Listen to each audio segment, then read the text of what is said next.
الحمدللہ وکفا وسلام علی عبادہ الذین اصطفیٰ اما بعد۔ بسم اللہ الرحمن الرحیم۔ میرے محترم دوستو،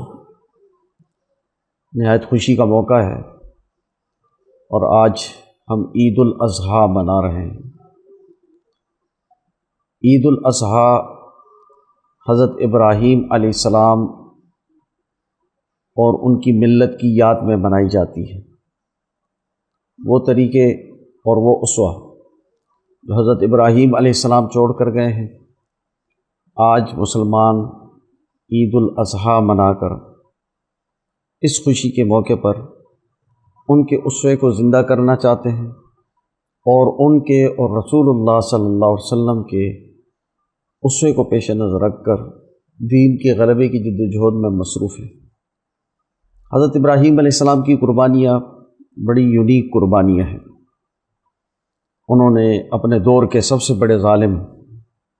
حکمران اور اس کے نظام کے خلاف جدوجہد کی، قربانیاں دی، ہجرت کی۔ وہ حکمران جو اپنی طاقت کے نشے میں خدائی کے دعوے دار تھے، لیکن حضرت ابراہیم علیہ السلام ان کے سامنے نہیں جھکے، کمپرومائز نہیں کیا اور ان کا مقابلہ کیا، اور ان کے مقابلے میں جو تکلیفیں آئیں اس کو برداشت کیا، یہاں تک کہ آپ کو ہجرت کرنی پڑی اور پھر کئی ملکوں سے گزر کر عراق، مصر، شام سے فلسطین کو اپنا بسیرا بنایا، اور پھر آپ نے 2 مراکز قائم کیے۔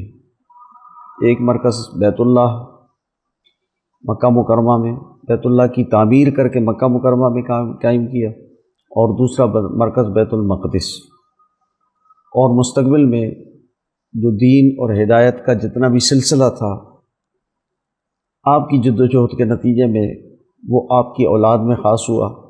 اور بنی اسرائیل کے انبیاء اور بنی اسماعیل اور نبی کریم صلی اللہ علیہ وسلم یہ بھی آپ کی اولاد میں سے تھے۔ آج ہم قربانی دے کر ایک رسم پوری نہیں کر رہے، بلکہ ایک اسوہ زندہ کر رہے ہیں، ایک جدوجہد کو زندہ کر رہے ہیں، ایک قربانی کو یاد کرتے ہیں۔ جو قومیں قربانی دینا جانتی ہیں وہ آزاد رہتی ہیں، جو قومیں قربانی دینا نہیں جانتی وہ کبھی اپنے آپ کو سربلند نہیں کر سکتی،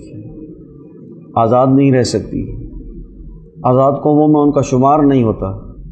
وہ قومیں ختم ہو جایا کرتی ہیں۔ مسلمانوں کو عید الاضحیٰ کے موقع پر اور اسی طرح جو حج کا مبارک موقع ہوا، یوم عرفہ گزرا ہے، حجاج کرام حج میں مصروف ہیں، آج کل میں طواف زیارت ہو رہے ہیں، حج کے مناسک ادا ہو رہے ہیں۔ یہ بھی وہ مناسک ہیں جو حضرت ابراہیم علیہ السلام نے سکھائے تھے، اور رسول اللہ صلی اللہ علیہ وسلم نے پھر مرور زمانہ کے ساتھ اس میں ملاوٹیں پیدا ہوئیں، ان کو صاف شفاف کر کے اور درست طور پر مناسک سکھائے۔ حضور صلی اللہ علیہ وسلم نے فرمایا کہ مجھ سے حج کے مناسک سیکھو، جیسے میں حج کر رہا ہوں ویسے تم بھی حج کرو۔ تو مناسک یہ جو حج کا موقع ہے یہ بھی ارکان اسلام میں سے ہے، اور مسلمانوں کا ایک عظیم رکن، اس کو مسلمانوں کی نمائندہ جماعت نے ادا کیا ہے۔ یہ بین الاقوامی اجتماع ہے، اور اس اجتماع کی بنیاد یعنی اس کا جو نتیجہ ہے وہ بھی سیاسی طاقت کی صورت میں اور دین کی غلبے کی صورت میں نکلنا چاہیے۔ اللہ تعالیٰ ان حجاج کرام کے حج کو قبول فرمائے، ہمیں حقیقی طور پر حج ادا کرنے کی توفیق نصیب ہو، اور عید الاضحیٰ خوشیوں کے ساتھ منانے اور محبت اور اخلاص نیت کے ساتھ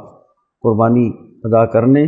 اور اس نیت کے ساتھ کہ دین کے غلبے کے لیے جب ہماری قربانی کی ضرورت ہوگی تو ہماری جان بھی حاضر ہوگی، ہمارا مال بھی حاضر ہوگا، لیکن یہ شعوری بنیادوں پر، شعور کے ساتھ، دین کے غلبے کا شعور رکھ کر جب ہم اس قربانی